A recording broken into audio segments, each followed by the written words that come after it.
his ankles. Now he's got an entourage, and he's got a touchdown. The impossible dream of a play. Madden is on the field. He wants to know if it's real. They said yes. Get your big butt out of here. Whoa, he has trouble with the snap, and the ball is free. It's picked up by Michigan State's Jalen Watts Jackson, and he scores on the last play of the game. There, he's got it. End zone. Touchdown Titans. There are no flags on the field. It's a miracle. What is good, y'all? Y'all know what it is. It's Sunday, and it's time for the football frame of my weekly show, man. We are closing in on 30,000 subscribers. We have. It is 48 left. All we need 48. 48 subscribers until we hit 30,000. We're a little late, man. We have our discussions and before the show, and it can go a little bit long, man. But we apologize, everybody that was waiting. But we live now, man, and y'all gonna enjoy today's show for real. So before we get started, man, how you doing? Man, it's good. They're bringing back the old series before we were going live. The days of just editing videos on the fly. The days of not being a part of a network. The days of I think that was Zoom. Was that still Zoom? Yeah. We were still on land Zoom. before time. So hold up. Before I even go any further, let's see like how long ago that was, because there's a playlist. What if playlist? The last That's one. Way at the back. This is over. This is Zoom. If you guys can see, that's how long ago this was. Bro, look how dark my face is, man. I was trying to get by the light too. Freaking over a year ago, but you guys are really gonna like it. I'm not gonna give it away yet, but you guys are really gonna like it. But before you go any further, if you're not already subscribed, make sure to subscribe to the channel, especially on YouTube. Like I said, 48 subscribers and counting until we hit 30,000 in less than 2 years. Shout out to y'all for that. If you like this kind of content, make sure to like it, comment, and like I said, if you're already subscribed, you're gonna see that little bell notification. Make sure to hit that so you'll never miss any of the daily content that comes out, live streams, live shows, shorts, all of that good stuff. Make sure to check us out on all major social media platforms. Also on Twitch as well. If you enjoy game streams, we do almost daily game streams. A little bit less as of late because we've all been busy, but definitely check us out there. Yeah, no doubt, man. We doing our thing. So we got a couple comments here, man. See that Smooth just a little late, you know. We apologize, man. Dang, don't be like that, man. He be in here, bro. Like I give him that. He was waiting. So that's why we apologize. See that Smooth? Man, we apologize. Don't cut nobody, bro. I like your picture, man. Buns in the oven. Man. That's actually pretty good. I like them rolls, man. Especially from what's that? Who got good rolls, man? Texas Texas Roadhouse. Roadhouse. Yeah, there we go. See, you on the shits. You on the shit. You on the shits. You know what I'm talking about. It's this place. When we get started, man, it's this place in like Sykeston, Missouri, right? It's called Sykeston's, right? So they not Sykeston's. It's called Lambert's. It's in Sykeston. Lambert's. They throw the rolls to you. Then they throw them things. I'll be like, yo, wait, oh! I'll be in that thing like Moss, man. Be like, pow, catch that thing. Telling you, bro.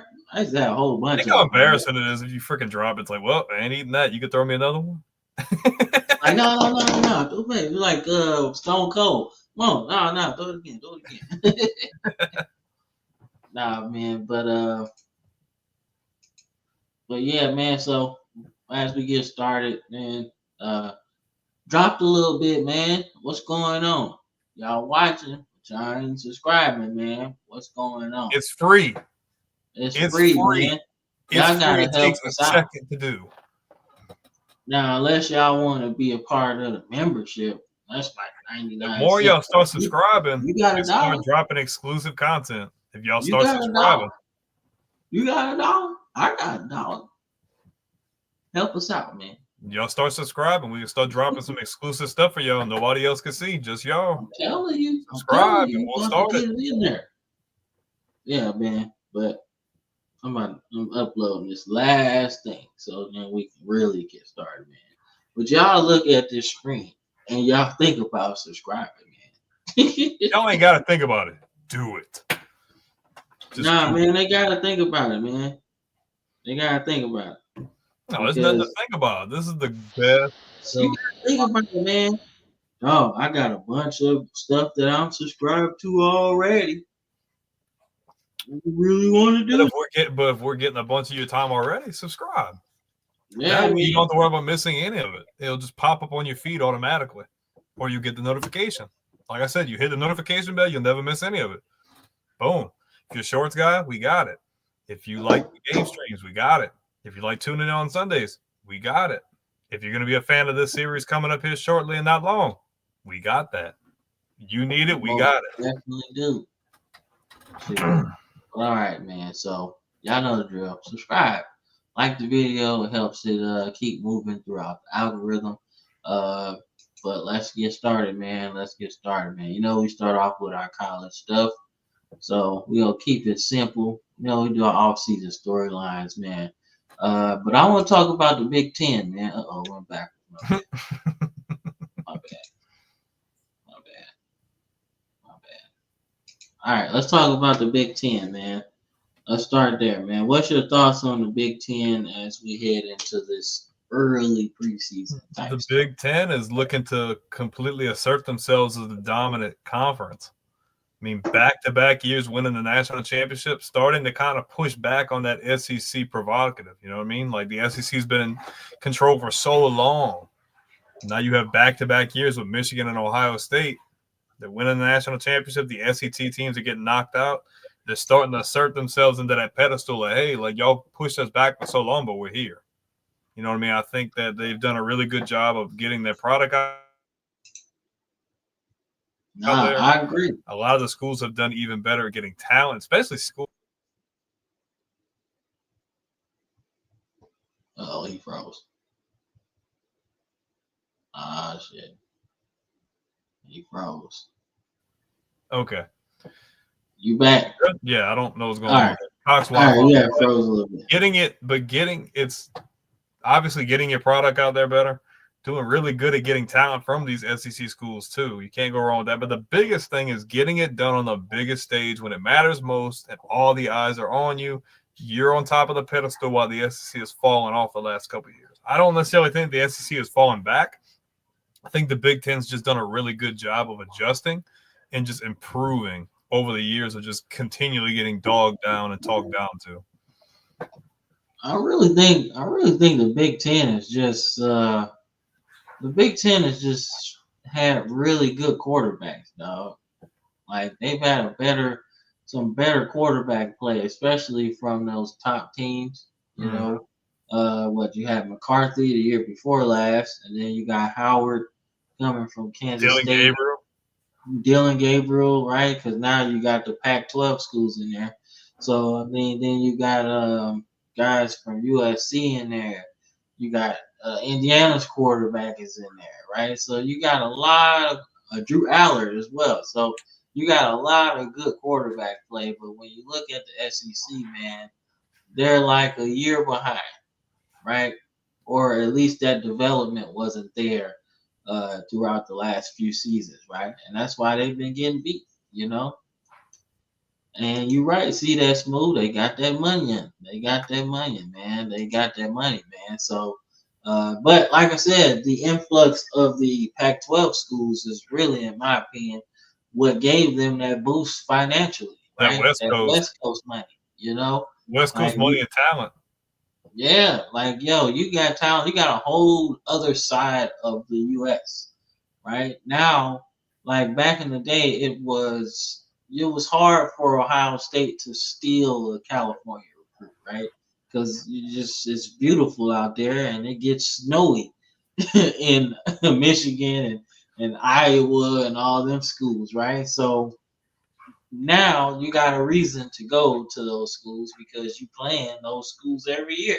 Like you almost guaranteed if you're a Cali guy to have a game that your family can go to. Mm-hmm. Almost guaranteed, because you're gonna play USC, you're gonna UCLA. play, yeah, you're gonna play UCLA. Shit, Oregon right there. That's not that far. So your family can definitely come see you play that game, right? So you're gonna have an opportunity now. So that's another reason I think they win in games. So we'll see, man. But some interesting things that I researched on the Big Ten this year, man. Obviously the big elephant in the room is James Franklin. What are you gonna do with James Franklin? You're looking at a guy that has so much talent on that team.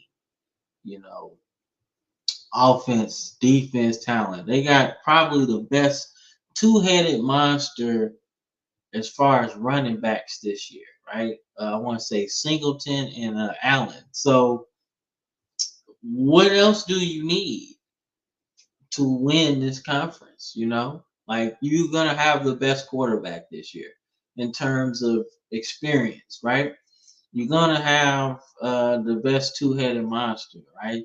You got LeVar Arrington's son, who's looking like he's gonna be the next big time pass rusher, outside linebacker for you guys. So what else do you need?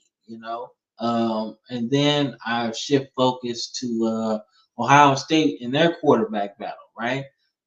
Julian Sand transferred there from Alabama. So he's looking like he could make some strides and get the starting job. And if that's the case, look out because that's like 3 years you got of him, just him playing, or at least 2 because he could leave as a redshirt sophomore, right? But still good, right? And then Michigan got their quarterback for the next 3 years already. I don't care who is in a competition with them; they're not winning over Bryce Underwood, right? Even if they get the starting job out of fall camp, they won't have it long because they're gonna be on a short leash. The guy is legit 6'6", 200 plus pounds with a crazy arm talent, right? At some point, you can't deny that. Like we saw it with Clemson and Kelly Bryant. Remember him back in the day? And the big albatross was Trevor Lawrence. It's like, yeah, man, you on a short leash. Oh, Brian And then Kelly? No, Kelly. Was it Kelly Bryant? No, I'm pretty sure it was Brian. If it wasn't Brian, his last name was Kelly. I just don't remember. I don't think it was Brian Kelly. It was something else. But his last name was Kelly. It was Kelly Bryant. I'm telling you, man. All right, so now we gotta look it up. Because I'm pretty sure it was Kelly Bryant because he went to Mizzou after that. I don't think.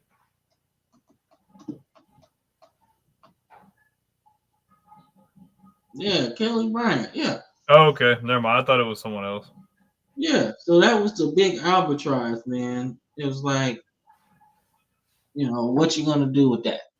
What, Trevor Lawrence, big time 5-star, probably one of the top rated players out of high school ever.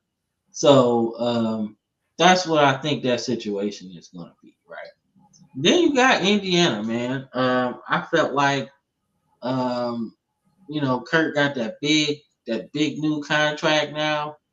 And Indiana, I felt like they didn't belong in the playoffs because they had that one opportunity to show they belong against Ohio State, and they looked horrible.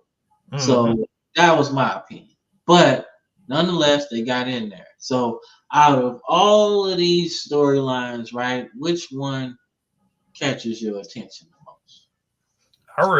It's really between the Ohio State situation and Penn State, because I think Penn State's still geared up to really make some noise. I think they've done really good in recruiting, but also, like you Mhm. said, if Julian Saint gets on the field, Ohio State's still loaded with talent. Obviously, you're losing Henderson and Judkins and Igbukah, but they're so deep with talent, dude. And that guy's potential is sky high. If he gets to come in and he gets to play with some confidence, Ohio State's going to be real dangerous. So, I mean, Michigan, I still need to see some, but the main thing for me, I really am interested to see how Penn State comes out this year, and I want to see like how soon is Sayin going to play for Ohio State. Yeah, man. Like they have, God dang, I forgot who else was on that team, but I think if you're Ohio State, you're gonna have him for at least 3 more seasons, right? Mm-hmm. Maybe even 4 if he want to stay, right? But because going pro really isn't the big deal anymore now, because you're gonna get money now. You got money in college, so Well, you can you can stay make for all your money 4. in college, and yeah, you can play all 4. Yeah, especially if you're a Heisman candidate going into that last year, you can negotiate whatever you want to do. Right? You look at Calvin Cord. Calvin Cord left the big program to go to kind of a mid-major. If you're talking college basketball, that's what Syracuse would be in football. But he earned some money, right? Because he was kind of the biggest show in town. So there you go, man. But I like Penn State as the biggest thing going into our preseason stuff. That's the team that I would pick to win the Big Ten if we was doing our preseason stuff right now. I would pick Penn State because I do like the two-headed monster, man. It worked for Ohio State last year with Judkins and Henderson. So Mm. why can't it work for them? And I feel like Allen and Singleton might be better than those two, in my opinion. Right? At least we're talking head to head, right? I think Judkins was probably going to be the better NFL prospect, but these two guys could be the next coming of Cadillac Williams and Ronnie Brown. You know, like 2 first-round running backs, right, on the same team. Mm. Where they do that at? You know what I'm saying? So yeah, man. But that's our college stuff for today, man. We're gonna get more into it as we get closer into the season. Y'all gonna love our preseason breakdown. As we get into that, we do the SEC, ACC, Big Ten, Big 12, and then we pick a We could group pick of a different 5. group of 5. Last year we did the Sun Belt, so this year maybe we could do like the MAC or Mountain West or something. You know what? Let's do the MAC. Eddie George just got the job at Bowling Green, so we're gonna do the MAC this year. So write it down, y'all. When we get into that, it's gonna be really cool, man. But it'll be closer to the end of fall camp for most teams, so wherever that is. But we'll get into it. But let's get into a little bit of recruiting, man. Um, these are your top 5 safeties, man, that are coming into college football this season. Um, who stands out for you? I like the fact that Georgia Tech is in the mix with the third best safety. That is something to look at, man. It shows that Man, the noise they made last year it's working. Like the fact that Georgia Tech's name is in there, like above a team like Alabama, like that's impressive. Like you're in there with pretty much all big Power 5 schools, and the guy's got good size, 5'11", 185. That's really not bad for a safety. If he wants to put on like 5'10" he'd be like perfect size. You really can't go wrong. I do like the guy from Texas, freaking over 6 foot with 6'3", 200 pounds. Great freaking height, probably great freaking wingspan. You can't go long, but I mean you can't go wrong. But the main thing I'm really impressed with the fact that Georgia Tech's got a guy that's in here. It shows that like the work they put in has really started to work, starting to speak volumes for their recruiting and things like that. nah, I agree. I agree, man. Tate Harris is he's gonna be probably one of the impact freshmen this year, because he's gonna get some playing time. You don't get a guy from Georgia to go to Georgia Tech this highly recruited that's not gonna play early, man. He's gonna get some playing time, and seeing some of his film, man, he's electric, man. He gets to the ball, he can cover anybody, but he's also not afraid to like tackle people, which I like. I like my safeties to do that. So I find it pretty cool, man. Bama's on here. Ivan Taylor. I think we're gonna have a young secondary anyway. So, but just because we young don't mean that all the young players are gonna play, right? So I think he might have to sit a little bit, gain some experience, but nonetheless, he gonna be all right. Because Keon Sabb came back from Michigan, transfer from Michigan. He's actually back for his senior season, I believe. So that's one safety position that's not gonna be touched for real. So, but we'll see, man. I like the fact that some people are staying home. Stubbs from Jacksonville staying home, going to Florida. Jonah Williams, Galveston is actually a lot further from Austin than you think. But he's staying home. But like we said about the Big Ten and this Pac-12, insurgents. McNutt is from Ohio, and he going to Oregon. So the fact that you can steal a guy from one of your rivals now is a big deal. You got to stop that. That can't happen. Not even just from Ohio. To mean that no other powerhouse in the Midwest could have got their hands on him. He went all the way out west. So, I mean, the fact that he passed on Ohio State, Michigan, and plenty of other really good options too. So, yeah, man. So yeah. But those are your safeties, man. Hopefully they do good for your team next season, man. So get into our high school player spotlight, man. So we got some Louisiana blood in here again, man. One of the top receiving juniors out here, man. He gonna do wonders. So shout out to McCard Balak. Thanks for the like on Facebook, man. We appreciate that, man. But Kenny Darby, Airline High School, Bossier City, Louisiana, man. He had a hell of a season last year, man. 100 catches, it's over 1,700 yards and 20 touchdowns, man. So he's a baller, man. He's currently committed to LSU. I don't think that'll change unless obviously we get into some NIL stuff.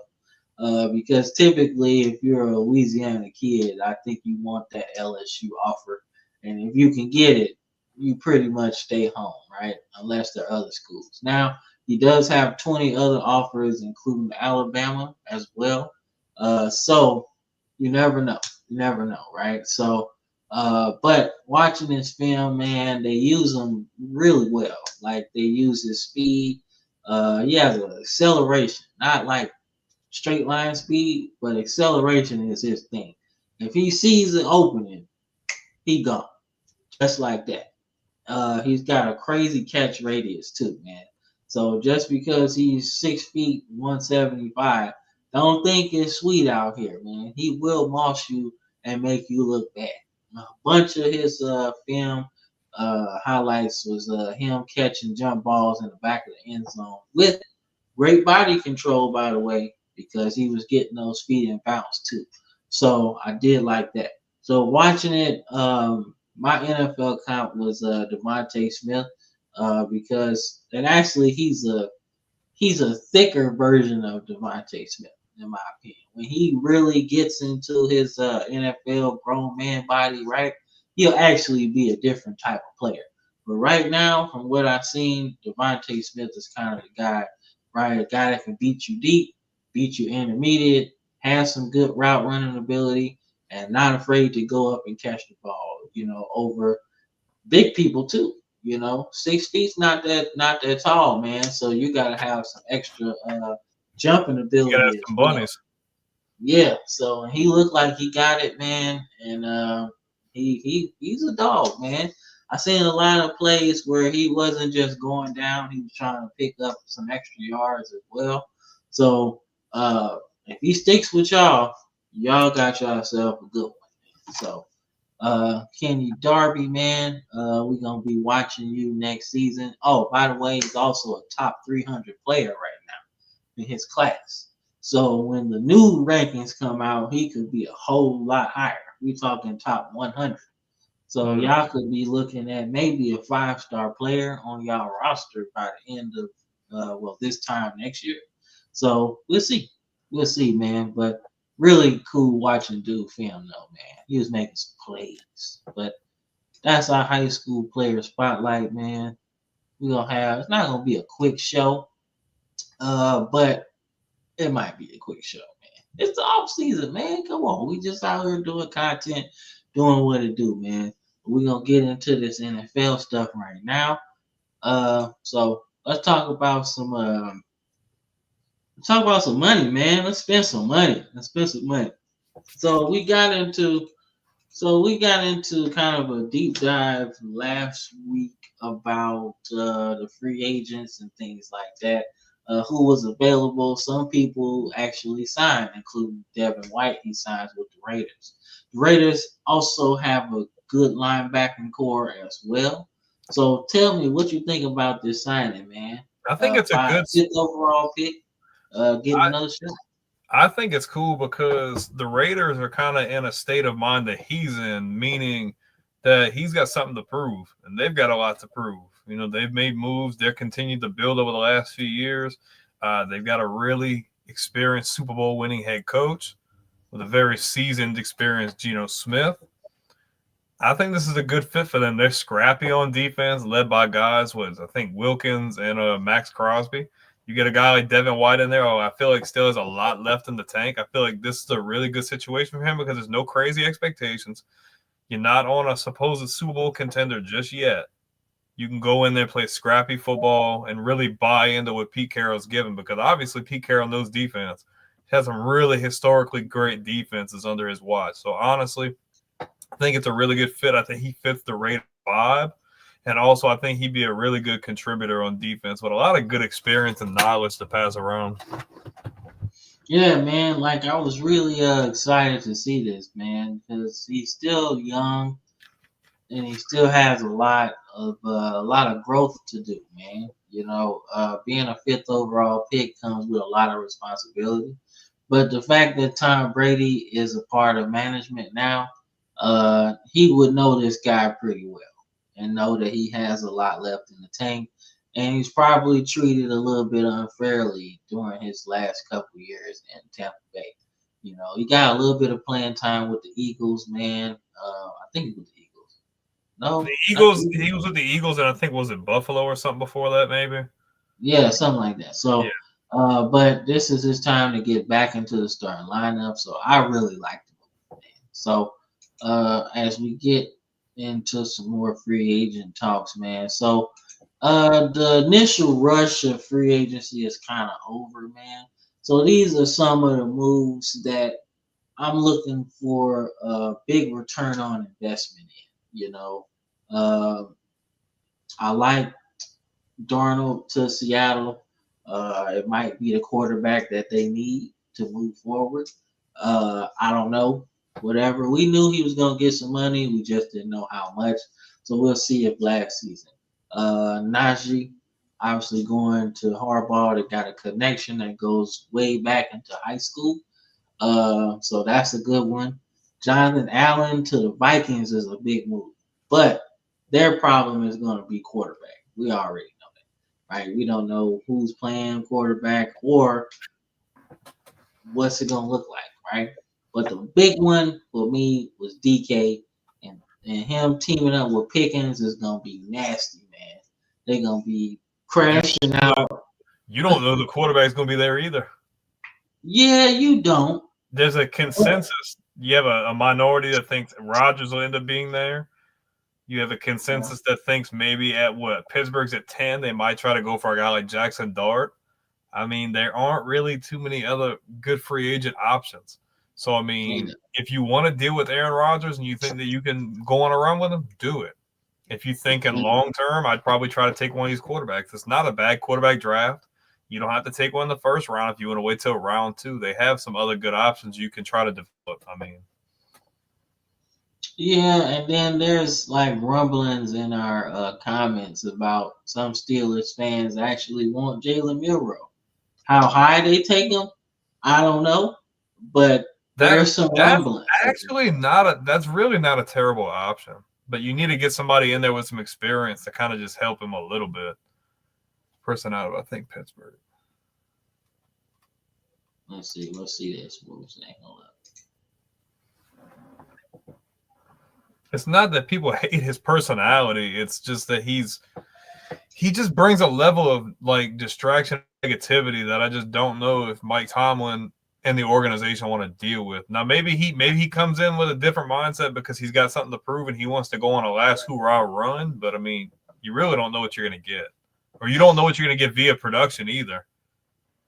And I think he says they getting A-Rod, which is fine, which is perfectly fine. There's nothing wrong with that. But I think it's a good move. I think it's a good move that DK went there because the defense is going to be good. And I don't know if he's had really good defenses in Seattle. That good defense in Seattle, not that good. Not as good as No, they've been building though. It's good. They're just not to that level yet. But they're getting there. I could agree with that too. I could say that. Like they've been like top 15 in terms of defense, right?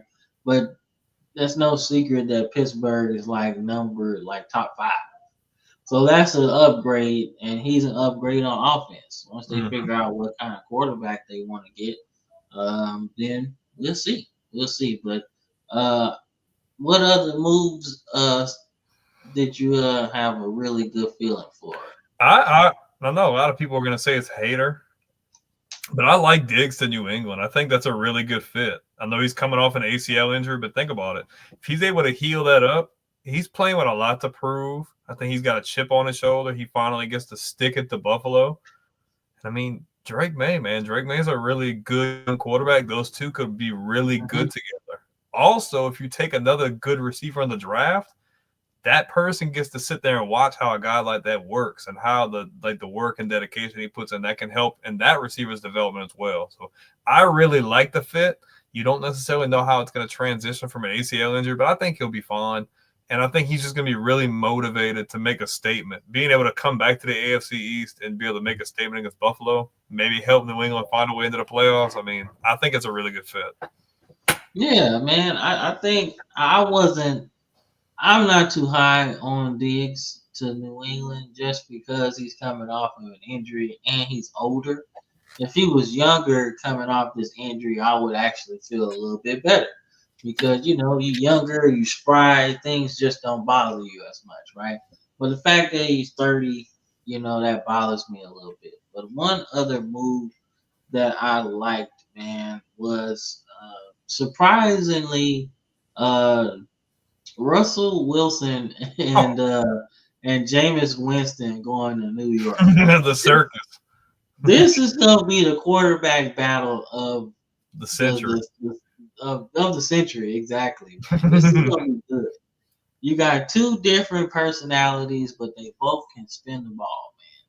So I think Russell Wilson might win it on the field, but I think in the locker room, Oh, Jameis is gonna have the locker room on lock. I think Jameis Winston is gonna have the locker room, and I think that's how he wins the starting job, man. The players really just gonna love his energy. As long as he ain't throwing them interceptions, I think, if he doesn't play turnover ball, the Giants will play him. Like, they'll let him play. Did you see the Giants? I put a short up before the show, man. Did you see the Giants got the toughest schedule this season, bro? It's Like their combined win percentage of the teams they play is like 500, like 560 to be exact.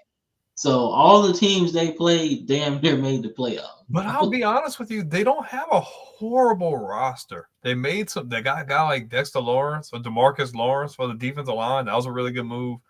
If you start a guy like Russell Wilson, he didn't play that bad last year. He can come in. Not at all. He can come in, even if it's just like a 1-year rental or whatever it is. He can play well, and you can bring him elsewhere, whatever the case may be. It's not a horribly talented roster. They just need to really address those key needs in the draft, meaning like quarterback, maybe some skill positions, offensive, defensive line, maybe. Like they can be competitive. Like, I would not be surprised if the Giants find a way to be in third place in the NFC East at all, like realistically. And I don't want to see Dayball get fired either, because I think he's a really good head coach. Nah, I like Dayball, man. You know that Saban tree, man. I like it. Like anybody that's on Saban coaching tree that has a head coaching job, I want to see him keep it. But hey, actually, surprisingly, Bush Jones is actually a part of that coaching tree too, man. Because he's at Arkansas State now, so it counts just a little bit. But see that Smooth says, I can't wait for the Giants. I don't think they're gonna be that bad. No, they have other teams that I feel like can fall into that. Yeah, like the Browns could get the number 1 overall pick next year. The Browns. What was the other team I was talking about? I think Miami. I think Miami's not going to be any good. Yeah, the Dolphins. I think the Dolphins and who is the other team? Honestly, the Titans could still be in that conversation too. So Cowboys. I wouldn't say it's I don't think Cowboys are number 1 pick, but I definitely think they can find themselves in the top 5 if things just don't go good. So I'm just saying, man, they don't look good at all, man. They didn't do nothing in the offseason. The only thing they got was Lawrence, and that's about the only thing I'd say. No, they lost Lawrence. Yeah, that was they lost Lawrence, and that's it, man. they ain't really. I mean, they signed a bunch of like 1-year contract deals, but that's about it. They ain't do too much, man. So I don't know, but yeah, man. So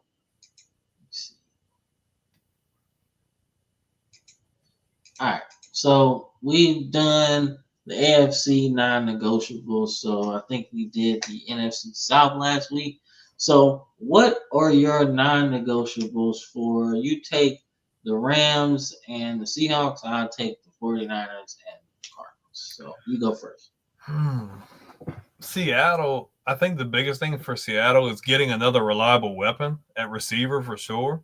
Because JSN's really good. You get Cooper Kupp, but obviously you're going to only have Cooper Kupp so long. I think you need to go out and get you an established receiver. I think you need to continue to build your offensive line around Darnold. Because while Darnold succeeded so well last year, Minnesota had probably a top 5 to top 10 offensive line, and they had weapons. So Seattle's got decent weapons. They need to continue to work protecting him. Defense is really good. I think the biggest thing for me is getting another weapon and protecting him, because if you give him time, he'll do fine. JSN will probably have a career year. Noah Fant will be good. And honestly, I mean, yeah, because, I mean, you're good at running back. You have Walker and you have Charbonnet still. So I think your biggest thing for me would be like offensive line and getting another receiver for the future. The Rams need to be looking big picture future too. Especially the quarterback position. Even if you get one later in like the 3rd round or so, I think you need to be looking there. I'd be looking for another receiver there too. I'm taking a receiver in the first 3 rounds. Because, of course, Cup couldn't stay healthy, but the only viable weapon you really have is Nakua. Like, you really need to invest there. I think you need to really work on your defense, too. I mean, Jared Verse worked out really well for you, but I think defensive line you could work on. So I think receiver and defensive line for sure. And, like I said, if you can get a good quarterback in the 3rd round to let sit behind Stafford for a couple of years because you just gave him an extension, I'd do that. If you could get a guy like Will Howard or Quinn Ewers and let him sit, like I think that'd be a really good thing for them. Yeah, man, I'm not mad at that at all, man. I think for the Seahawks, just going off of your point, man, I think they need to get a receiver. I think if you're gonna keep on like using the older receiver, why don't you just go get Amari Cooper? He's waiting for a job right now. So that's a good move for them. Then you got 2 really good chain movers, right? That could probably get you almost 100 catches apiece if you really want to be like that. Cup is a chain mover as well. Obviously, they probably need a field stretcher, but like Mark Cooper doesn't hurt, especially year 1 into the Darnold era. As far as the Rams, I think you're right about quarterback. Actually, I would actually get another defensive end at some point to pair with Verse because he clowned last season. So he's gonna be a double team, chip block, all of that next season. So if you put another pass rusher on him now, you got 2 bookends, and having 2 is way better than 1. And they got Fisk in the middle from Florida State last year too. So he's gonna be good. So I'd say that. Now we're talking about the Niners. I really don't know what kind of team this is gonna be, man. They are in cap hell right now. And they're trying, like the report is, that IU is owed some money April 1st. They're trying to move him. But thing is, how can you move somebody that one really was coveted before the injury, and now he's not going to be coveted at all with a new contract that's not aging well already? You're not going to get you're not going to get great compensation. Like, you're probably going to be like a 5th round pick or something. Nothing like, just like how you got little to nothing for Debo, you're probably going to get the same for him. Yeah, man. 5th round pick for Debo Samuel was actually diabolical, man. I was like, really? I'm like, really? And then you trade him to like the team that like really needed somebody like him. I was like, why would you do that? Like, that's ridiculous. And then who was that? The Texans traded their guy away, their tackle away to the Commanders. I'm like, really? They really needed him, and they're an ascending team. I'm not trading with them at all. but nonetheless, they're in trouble, man. We're gonna get to your comment, Chris, in a minute, man. And then we talk about the Cardinals, man. Clearly they believe in Kyler Murray. I think they want to keep him. So you drafted Marvin Harrison Jr. last season. He did pretty good in year 1. Not too terrible. Obviously, he played a lot, so he got some really good experience, man. But this is a kind of a team in limbo, right? They're not terrible, right? They don't play terrible. Kyler Murray gives you a chance to win, especially when he's cooking with the legs as well as his arm. But they're missing something. I don't know what it is. I think you got Sweat in free agency, which is a good thing. I'd say maybe you do the same thing I said for the Rams. You draft another defensive player. Let's create some havoc on defense, right? Get somebody from Georgia, one of those defensive linemen. Yeah, the more pressure you can put on the quarterback, sometimes that's the best way to go. So I would probably go heavy on defensive line, man. Like, let's just go old school. Let's just pressure the quarterback and we'll go from there. Be like remember how the defensive line used to be? Darnell Dockett, Calais Campbell. Nasty, bro. Yeah, man. Like, I mean, they're gonna need a running back, but I mean, it's a deep class. They can get a running back late in the draft. It's a good running back class. So, like, even if you need one, you can get probably Caleb Johnson from Iowa if he falls to you, right? You know, if Scatterbo falls. Yeah, Scatterbo falls. You got the two running backs from Ohio State, man. And then you got a bunch of other guys that you could get too that could really spell him if they need to, you know. Then you got some running backs in free agency too. You know, like, I mean, there are different options that you could do to get a running back. That's why they're saying the running back position is pretty much dying. Because you can go to the UFL and get a running back, bro. Like, you could do that. You know, if you really needed one, like emergency style, you could do that too. So, I mean, but I just do defense, man. You got CJ Watson from Indiana. You draft him, another defensive end. Now you got yourselves a pretty good 3-4 defense, man. You got a nasty dude in the middle and two guys on the outside. Or you can go 4-3 and have two dudes in the middle that eat, like Calais Campbell and Darnell Dockett. Or you can do whatever, man. I think you just have to really, really focus on defense. I think that's the way to go because this division is wide open. All four of these teams could win. To be honest with you. All four can. Like, the 49ers still got a lot of talent on their team, right? I just think they need some supplementary pieces. But the Rams got a lot of talent. They can win that division. It only take about 11 wins to get playoffs, right? If you get 11 wins out of any of these teams can get 11 wins. The Cardinals can do it. They got a quarterback. Niners can do it. They got a quarterback. Rams got one. And the Seahawks got one. They all got quarterbacks that can win you 11 games, at least. So it's all about the supplementary pieces. But that's what I think about the Cardinals, man. But let's get to Chris' comment, man. Like, why would you trade him? Well, I mean, hey, he left. Well, I wouldn't even just say that. I mean, the Cubs been injury prone. Nakua's younger. They're not gonna do all that to retain him. Like, if them letting him walk like that, I mean, well, they didn't trade him for one. Yeah. They didn't trade him, but the thing is, even if they did trade him, like, they didn't feel like they were going to get that production. Like, why should we sit around and wait for you to hopefully not be on IR? Like, I'd rather just not pay you and take my chances, like drafting somebody or getting somebody else in free agency. It's not that they didn't want him, but they didn't trade him because he was looking at multiple other options. Well, it's like Seattle, I think New England was on the list, and a couple of other teams as well. So, I mean, yeah. Yeah, man. Like, when you look at, like I said, when you look at the, Cooper Kupp going to Seattle, I mean, he's from Washington, man. He wanted to go home. Yeah, like Eastern Washington, like.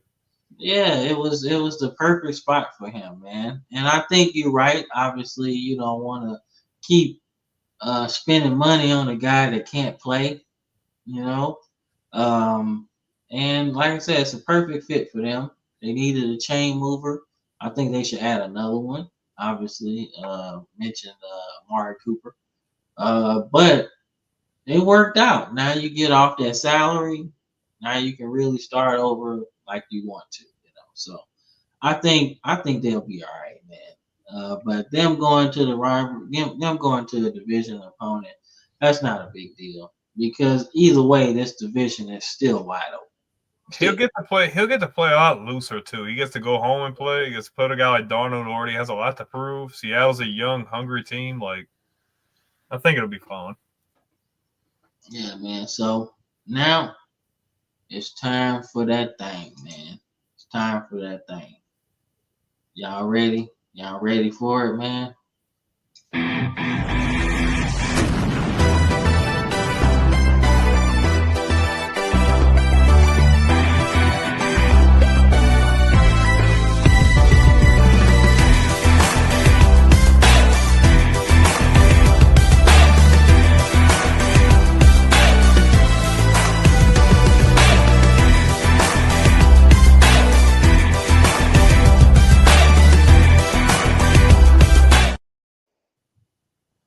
It's that time, man.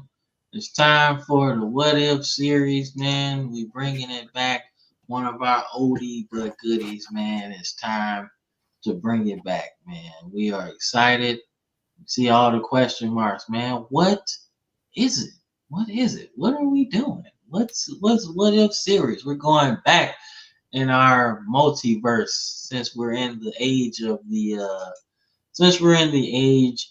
the Avengers Doomsday, and they have unlocked time travel, and they're going back into Doomsday. So, our What If series this evening is what if the Colts drafted different quarterbacks in 2012, man? What if the Colts and Redskins drafted different quarterbacks in 2012? So, we're going to take y'all back to the 2011 season, right, in college football, right? You got RG3 coming off a crazy Heisman season where I think before the season he wasn't even on anybody's radar, to be honest with you. But then on the other side, you have Andrew Luck, who was probably going to be first overall the year Cam Newton came out. But he came back another year and really had 3 years to go, honestly. He could have stayed another year at Stanford and really been good. But, you know, he was the chosen one. And he comes out and he goes first overall, and RG3 goes second. They both had pretty good college careers. Obviously, RG3 is probably one of the greatest quarterbacks because of his Heisman. But Andrew Luck is one of the best pro prospect quarterbacks that we've seen in a long time, right? We have a few of those guys every year that are just professional quarterbacks, right? RG3 was a project. And we knew that. We knew that coming in because his offense at Baylor was wide open. They don't do that in the NFL. At least back then they did. And Andrew Luck was ready. He was pro ready. He was the pro readiest of the pro readiest, right? Then you got guys like Matt Ryan, right? Didn't have the craziest career at Boston College, but he was pro ready, right? John Elway, same thing. John Elway didn't have the best college career, but he was pro ready and you knew it. Everybody's seen the talent though. Yeah, man, you see the talent. But I mean, you can't overlook RG3's talent either, because if you can harness that, you can turn it into a superstar. So I'm gonna let you start with the Colts, man. What if the Colts ended up drafting RG3? So let's just backtrack a little bit. You look at what was going on at this time. Obviously, Peyton Manning has been your franchise quarterback for 10, 15 years at this point, regarded as one of the greatest quarterbacks of all time. He's brought you to 2 Super Bowls, winning 1 out of the 2, doing really good. But now you're seeing Peyton Manning is starting to experience issues with his neck. Season before this, Peyton Manning had season-ending neck injury. Not an injury, he had surgery, pretty much had him out for the entire season. Had guys like Curtis Painter and lack thereof, no good quarterback player. So Jim Sorgi too. Ooh, that's bad. But when you start thinking about it, Indianapolis was already under the impression, okay, like, what are we going to do about this? Because Peyton Manning has been the franchise guy. He's getting older. He's not getting any younger. We need to start looking big picture. Like, are we going to try to retain Peyton? Like, are we going to try to ride it out with him? Or do we look for someone else? Now, like you were speaking about Andrew Luck having great tape, it was already regarded for 2 years or so that Andrew Luck was the next coming of Peyton Manning, pretty much the best prospect coming out of college, quarterback position-wise, since Peyton Manning, 98, whatever it was. So it was already, like, not going to say set in stone, but that narrative went on for over a year or so. Like, the entire season, like, man, the Colts aren't looking good. The Colts aren't looking good. They're stringing all these losses. We're like, man, well, if the Colts fall into that number 1 spot, like, you know, they hey, remember their slogan, "Suck for luck." It was one of those things where you were just watching. It's like, look, and once you got to the offseason, like, okay, well, the Colts are the number 1 pick, and the Colts made it more than apparent that, hey, like, we're going to release Peyton and we're going to take Luck. Now, when they took Luck, obviously it led to immediate success. You had an 11-5 record, made the playoffs. I think you made it to the AFC divisional round, got beat by New England. Good. But when you start looking over the big picture, there were a lot of issues with this team. Now, like when I look at this team, like if we just start from the 2012 draft, okay? Number 1 overall, you're going to go quarterback. This scenario, we're going to take Robert Griffin III. Got a really good skill set, good with his feet, cannon arm, really good quarterback. When I look at the rest of this draft of like an A to an F grade was a D+.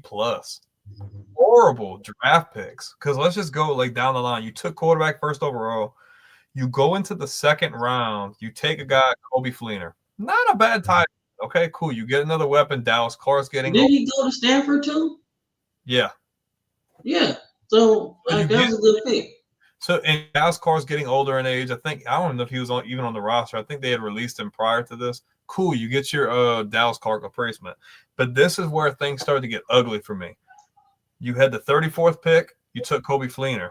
The 64th pick in the third round, you take another tight end in Dwayne Allen, which made no sense at all. Why would you take 2 tight ends in the third round? Dwayne Allen. Did he go to Clemson? I'm pretty sure.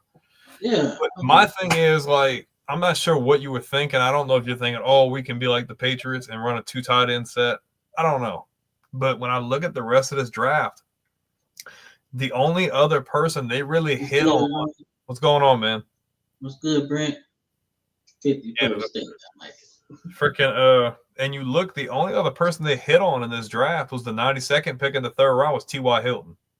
Another really good pick. Yeah, T.Y. Hilton was a late round T.Y. pick. Hilton was good. But when I look at the rest of this draft, not one other person on this draft pick list. Obviously, you don't know, but nobody else on this list amounted to anything. And the positions of need, like, they didn't go for positions of need, in my opinion. Like, they didn't really address the offensive line, which was already kind of an issue going into this. They just drafted what? They drafted another running back. They drafted 2 receivers. They drafted 1 guard. They took another defensive end and a quarterback, like in the 7th round. So they were already off to a bad start here, in my opinion. They didn't address those issues. But you already had a decent roster. When you look at the offense, the running back position was weak. You had guys like Donald Brown in the running back room. The receiver core, you still had Reggie Wayne, still had Austin Collie. Ooh, man, he had some bad concussions, bro. Yeah, Austin Collie was good. You draft a guy like T.Y. Hilton. You have a guy like Donnie Avery, who you know really well, played for your St. Louis Rams. Yes, I do. He ain't do shit. He ain't do shit. I was so excited. Hold up, man. I know you're going on your spiel. No, you're good. But you had to bring that up, man. Yo, I thought Donnie Avery was gonna be hot. The hottest dude on the planet, bro. Oh my God, he was so good at Houston. And then he ain't do nothing for us. Absolutely zero. I was hurt. My feelings was hurt, bro. Like, then he tore his ACL too. I was like, no, now he's really not gonna do anything. I was hurt, dog. Oh my God. You kill me with the reactions. That shit was so funny. He's like, no. Yeah, bro. I was hurt, man. I was hurt. Oh man, my bad. No, you're good. No, I put that in there because I wanted to see if you was gonna have something to say about it. But yeah. I look, man, my St. Louis Rams, bro. God damn. I look at the rest of this roster, and like for the longest time, we talk about the Colts' strength was really in their offense. But when I look at the rest of this team, James, I appreciate it. Oh, he had liked the video. Yeah. Oh, shout out to James, man. Appreciate it. They hit on a tackle the year before. They got Anthony Costanzo. He turned out being pretty good. Costanzo was good. They had the only other person that was good. They had a good center. Everybody else, like top to bottom, offense was horrible. If you look at the defense, they still had with Corey Redding at the defensive end position. You still had Robert Mathis. You still had Dwight Freeney, a little bit older. You still had Antoine Bethea. But when I look at this, I start looking, okay, well, how is this going to transition? So you throw RG3 into the mix. I think the Colts still make the playoffs in year 1 because I think RG3 is just that good. Great arm strength, ability to run out the pocket, make plays. The thing that kind of concerns me but doesn't is obviously we've seen. Now, Andrew Luck is not the most mobile quarterback. And as you've seen over the next 5 years or so, Andrew Luck got hit a lot. A lot. Like David Carr-esque. Like Andrew Yeah, I do Luck, the same shit sometimes. he got hit so much. It was insane. But I think the difference here is, and obviously they addressed offensive line issues way too far down the line. You got a guy like All-Pro Quentin Nelson in the middle, but they did it way too late. He took so many hits to where it was like once you got to the end of it, oh, you're finally building a team around him. Dude, he's too beat up, man. Like he just doesn't have that drive to get up and go anymore. But the difference here with RG3 is that offensive line problem is an issue if your quarterback isn't that mobile. He has to stand back there. He's a big, tall guy. He can throw down the field. Great field awareness. But, like, if you don't have the time, it's going to be really hard. If you have a guy like RG3, who, even if your pocket's collapsing, he can take off, roll out, and throw the ball. I think the offensive line issues are still a problem. But when you have a guy like RG3 who is very strong on his ability to run, I don't think that's an issue as much for the Colts here. And still having good weapons like Reggie Wayne and Austin Collie, they do. I think they draft a couple of receivers over the next couple of years or so. I think RG3 thrives in Indianapolis. I don't think that Chuck Pagano gets fired because when you got Pagano running the team and you have Bruce Arians running the offense, imagine Bruce Arians with Ooh, yeah, I forgot about that. So I'm looking at it like this. Yes, you are struggling offensive line-wise. Now, I think they still do address that going down the line, but the fact that he can move, I don't think the offensive line is as much of an issue. You have a guy like Bruce Arians who can write up whatever the hell he wants on offense, playing with a guy like RG3. I don't think RG3 gets that knee injury. I think RG3 was just trying to do too much. But in Indy, he had weapons. He has weapons in Indy, and the offensive line isn't great. Don't get me wrong. But I just don't see his need to run out as much because I think he's still able to roll out the pocket. He doesn't have to go downfield as much.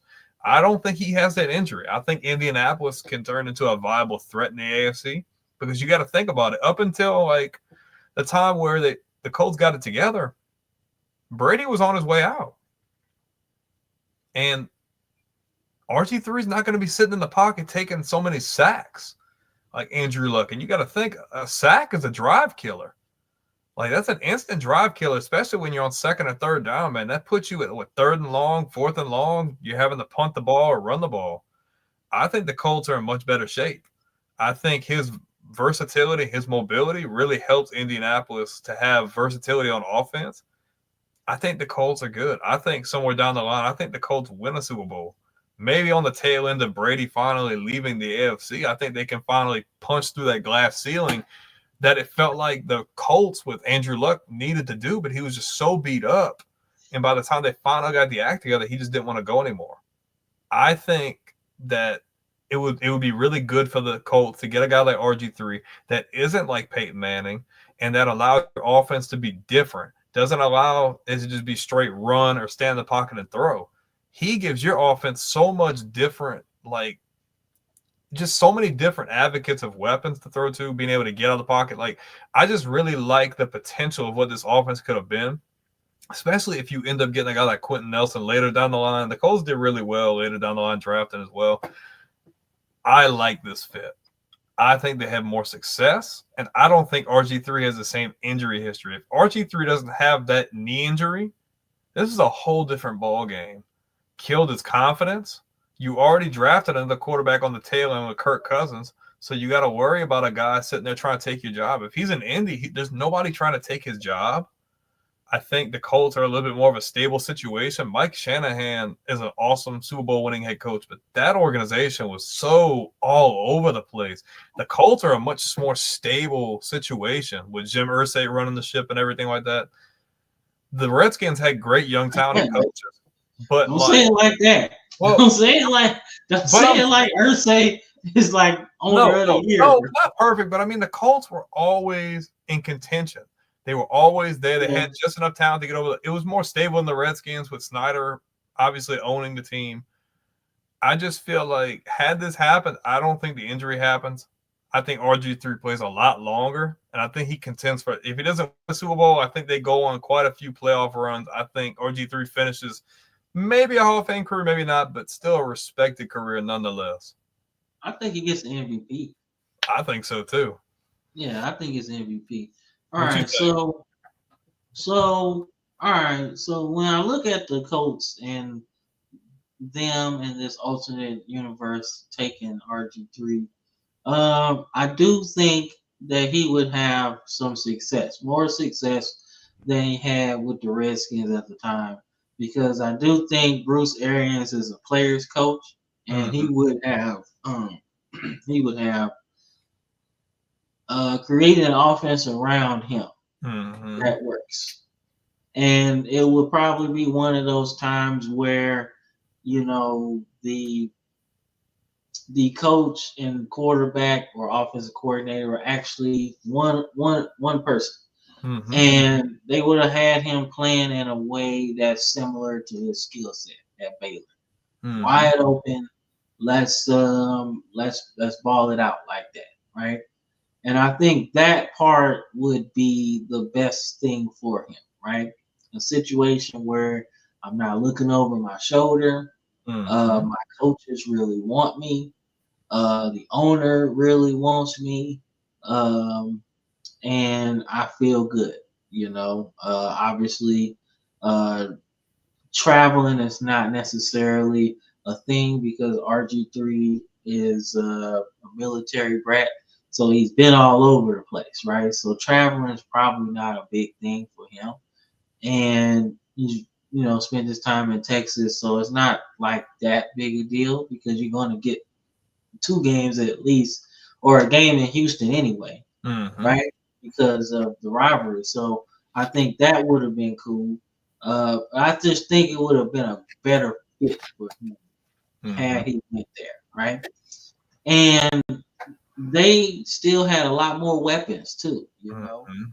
Donald Brown wasn't that bad of a running back, man. Now I Mhm. do think Peyton Manning kind of made him look a little good, obviously, because Peyton Manning makes all the running backs look good. I mean, except for Marshall Faulk. Marshall Faulk was about the only one. But well, and Edgerrin James. Yeah. But but but after those guys, he made those running backs look good. You just name a few. Joseph Adai looked like an all pro. Dominic, I want to say Dominic Rhodes. He Yeah. was on the He was alright. but he made him look really good though. Yeah. Made him look really good. And then after that, I don't really know who they had after that, but I'm sure they looked pretty good with Peyton Manning back there. And then he goes to Denver. Peyton Manning goes to Denver, and he makes Noshawn Marino look like a freaking all pro after he was considered a bust. So I think you could have drafted another running back, Mhm. to help RG3 in the run game. They took And Vic Bow. They took Vic Bowden in the 5th round. yeah, see what I'm saying? So you could have did a little bit better than that. I think it would have changed your thought process having a guy like this. I also think they probably would have had the Atlanta Falcons approach to drafting Michael Vick, right? Mhm. And they didn't know what they had, but they knew they had something special. And I Mhm. think that's exactly what their mindset would have been. Like, fuck it. We got something special here. I don't know what we got. I don't know how good he's going to be, but we need to give him the tools to succeed. And I think that's what it is, right? So I like your what if scenario. I think it would have worked out for It was a good RG3. change of pace though, because you just why like I understand like Andrew Luck is similar to Peyton Manning in the sense that they're similar play styles, both really good quarterbacks that can stay in the pocket, tall, like being able to manage everything. But I don't think it would have hurt you just to change it up and be like, man, we're gonna take a different approach. I'm gonna go with the opposite. I'm gonna go with something that challenges because you knew you had a really good offensive coordinator. Like you said, he would have cooked up an offense to freaking. He would have let him run and gun, like whatever he wanted to do. If he wanted to sling it Mhm. 60 yards, cool. If he wants to run a QB freaking, you know what I mean? Like they could do whatever they want. And they were still talented enough weapon wise on offense that he would have cooked. Yeah, I agree, man. You get no quarrels from me. Now, on the flip side, right? Say the Redskins get Andrew Luck, right? So it's not a secret. Mike Shanahan and the owner, butted heads on this draft pick, right? They wanted, I think they would have reached on Kirk Cousins early if they had the right to do it. I don't think they wanted RG3 anyway. I know Shanahan didn't, because he wanted a quarterback that didn't have athleticism or didn't have to rely on athleticism to win. Just look at all the quarterbacks he had in Denver. Elway, Brian Greasy, Cutler. I think the most athletic one was Jake Plummer, and he was more of a throw on the run guy, not a runner. But even he made that work, Then he gets there. I want to say he had Burnell at one point. I think he had Washington. Or was that Gibbs? No, was that Gibbs was still there at that point. So Burnell wasn't there no more. No, not at this point. He was gone. He was in New Orleans at this point, or he was in New York with the Jets at this point. But my point is, their quarterback lineage hasn't been athletic. Even Doug Williams, as good as he wasn't no runner. He was a pure passer. You look at Sonny Jurgensen, way back, not a runner. You look at Mark Rippon, not a runner. Joe Theismann, Jason Campbell, not a runner. So your lineage of quarterback play is in the pocket, right? And your coach is more comfortable with a quarterback that doesn't run. I mean, hell, it got him 2 Super Bowls, didn't it? Right? So you already made this relationship uncomfortable, in my opinion, right? Once you draft RG3, right? And the fact that RG3 got hurt running the ball, now you kind of see exactly what it is, right? Then you draft Kirk Cousins. Now you really made it more uncomfortable, uncomfortable with the management, uncomfortable with the coaching staff, uncomfortable on the field. RG3 was never meant to be successful, there, right? What's up, Steve? What's up, Steve? So, but if you draft Andrew Luck to the Redskins, that changes everything. Because now you got your generational quarterback. Things might actually look closer to John Elway than they do Mark Rippon or whatever. The Super Bowl winners, Joe Theismann, those guys, right? You might look closer to those situations in Washington than you did. Because now you got a quarterback you can depend on. You know he's going to take the check down. He might take a sack. We're gonna get into that. We get into that. Hold your question, Steve. We're gonna get into that a little bit later. I'm actually gonna start it. We'll come back to that. But if you're the Redskins and you get Andrew Luck, you got to check down. He ain't gonna run too much. You're gonna stand in that pocket and take some hits, right?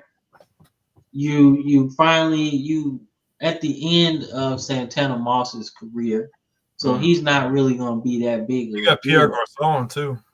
Yeah, but those guys might actually have more chances with the football because you got a quarterback that's gonna actually do his thing in the pocket, man. And Chris Cooley too, huh?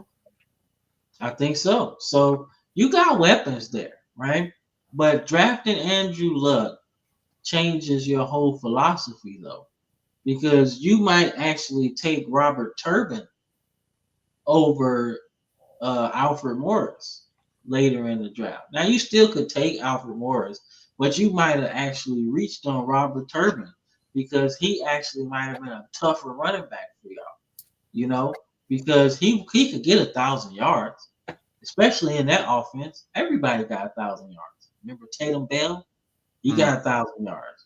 Mike Bell got 1,000 yards in the Broncos scheme.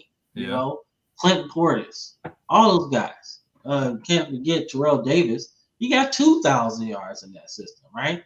And even in the real scenario, Alfred Morris ran for 1,600. as a 6th-round draft pick. So the running game was going to be there. You didn't need 1,000 yards from RG3. Mhm. So you're not going to get that from Andrew Luck, right? So the confidence would have been there. And then the bigger situation that I bring up that Smooth brings up, You don't take him. you don't take him. He You doesn't have get no drafted need there. to. You have no need to. Like that pick could have been something else for Washington. They didn't have to draft. What round was that in, by the way? Was that Fourth Okay. round. So Kirk Cousins is now on the team. Now you got a quarterback as a backup plan. How does that look for RG3? That sucks. Like you're just waiting on me to fail. Now, if you're Andrew Luck and you still draft Kirk Cousins would have never seen the field. No, he would have just been a backup. Never. 100 and like $400 million worth Well, he of would have never contracts. seen. He would have never seen a penny of that. You would have never seen a penny of that, right? You know, and it changes them. Now, as far as the future outlook, let's get into that. The future outlook of the team is actually quite good, in my opinion. It's quite good. I enjoy thinking about how many Super Bowls they would have won. I enjoy thinking about that because I think they would have at least got at least 3. Sure. At least 3. At least 3. Shanahan Because you doesn't gotta get think. fired. Shanahan doesn't get Because fired. He's still Shanahan doesn't get fired. You know you're gonna have a running game. Denver they had good defenses all the time. So they was gonna fix the defense if they didn't have to worry about the quarterback, right? Now, in this scenario, you don't have to worry about the quarterback because you know what he's gonna give you. Less load up on defense. You might get more free agents. You know Snyder is a big spender, so he was gonna do that anyway, right? So you was gonna get some talent. You was gonna get people there. Hell, and it would have been cool because that's the nation's capital team. So it's a good spot. It's beautiful there in that time of year. So you was going to be able to attract free agents just based off the quarterback play, right? So they would have at least got 3 Super Bowls just simply because they were consistent and able to do it. And then I think if Shanahan was to retire and hand the reins over to Kyle Shanahan, this is the quarterback that he wants. Mm-hmm. He's been searching for this quarterback for years. In Atlanta, he was searching for it. In San Francisco, he was searching for it. He thought he had it in Garoppolo. Not really. He thinks he thought he had it in Trey Lance. Not really. And then you think you have it in Brock Purdy. No. This is the quarterback that he's been looking for. A quarterback that's not only going to help him navigate the run-pass ratio really good. He's going to be able to make decisions. He can call his own plays. Probably at this point, we're talking year 5, 6. You're going to protect him because that's what you got to do. And then that's what you got to do, man. So I think it works out tremendously and nobody gets fired and everybody on that staff gets head coaching jobs even faster. That's what I'm than they saying. did. They'll be getting hired that expedites that process. All that coaching tree, they're gonna get hired a lot sooner. So Yeah. McVay might end up getting a head coaching job even sooner than what he did. And he was already the youngest talking coach. 20, 29. Because he got that job at like 31, I think. So he might have got a job at 29 because he was that good, you know. And I just think it would have been a good move either way if they would have got Andrew Luck, man. So that's my what if scenario.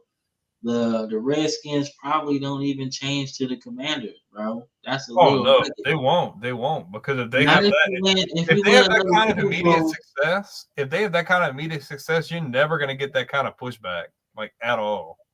not at all, man. So that's my what if scenario. I think the Redskins would continue to be the Redskins, Dan Snyder might have never sold the team, and they might actually still be the Redskins, and they would be really good.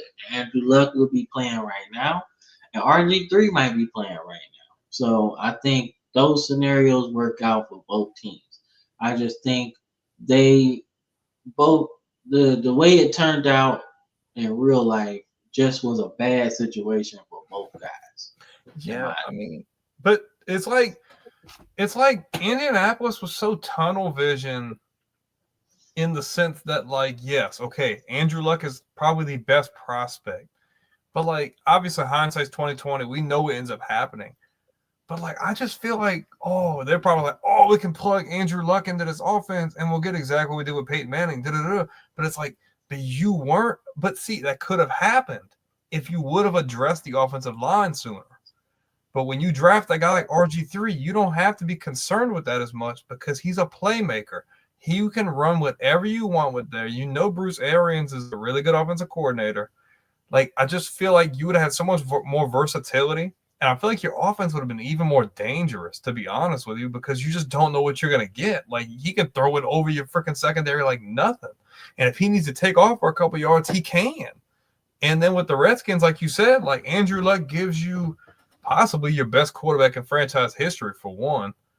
Mm-hmm. And then it's like he gives you a level of stability that the Redskins have not had since Doug Williams back there quarterback. So it's like, it doesn't matter who the hell he's throwing to. He's going to make them better.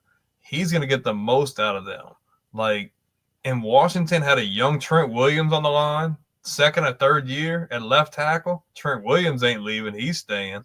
And Washington's defense, they still had really talented guys on defense. Well, they had Kerrigan on defense. They had freaking London Fletcher still there. They still had D'Angelo Hall there. Like, they was a talented squad. Talented. So, obviously, hindsight's 2020, but when you really look at it from both sides, it would have been scrutinized for the Colts to pass on Luck there, but long-term, big picture, like, it would have worked out a lot better for them had they just rolled the dice on RG3. I agree, man. So, that's our what-if scenario, man. So we're going to transition into our closing segment, man, which is the NFL Draft Talk, man. We're gonna switch it up. Just kind of an open discussion, man.